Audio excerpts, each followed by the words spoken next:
the whole idea of peacemaking, like, have you heard of, like, well, I don't really like conflict. I'd just rather keep things peaceful, right? You've probably heard people say that. You've probably said it to yourself. Mhm. That is not peacemaking. I just want you to know, like Coach Mike just said, conflict avoided is conflict multiplied. You just avoided war for right now. Mhm. You've Mhm. just prolonged the conflict until a later time, and it's probably going to grow in the Mhm. meantime. Mhm. Peacemaking, if you think about what peacemakers do, like whether it's a job or, because there's a job, there's peacemaker jobs. What do? They walk into conflict. That's good. No, yeah, there is no way to make peace without walking into conflict. You have to.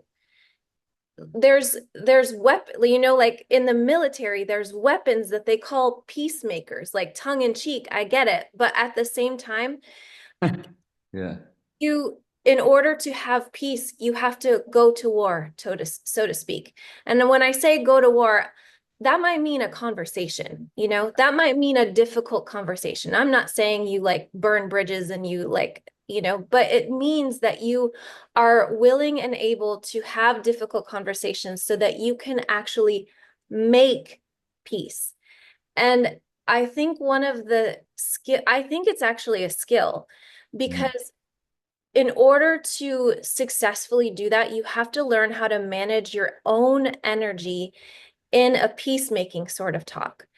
Mhm. And that is something that only happens by practicing having difficult conversations. So I'll just challenge you. I have a feeling there's probably a lot of people on the call that are avoiding a difficult conversation with somebody, or you're regularly avoiding certain conversations with someone. And I Yeah. would say it's a good time to practice that. Like, it's a good time to practice speaking truth from a place of like, I actually want to preserve the relationship. A Mhm. lot of the time, we avoid having difficult conversations and we think that we're preserving the relationship that way. You're actually not, though. That is usually there's one side that ends up falling out if you are withholding truth. Mhm. Like, even if you're not lying, withholding truth and withholding how you really feel, you're actually um you're lying. You're Mhm. representing yourself in a false way. So I just Mhm. want to encourage you, if you really value the relationship, you need to actually speak truthfully and you need to have those difficult conversations. And I'll end it with this.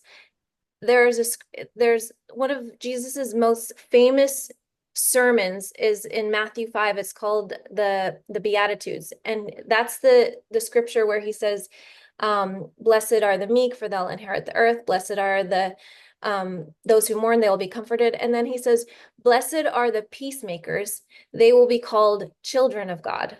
Mhm.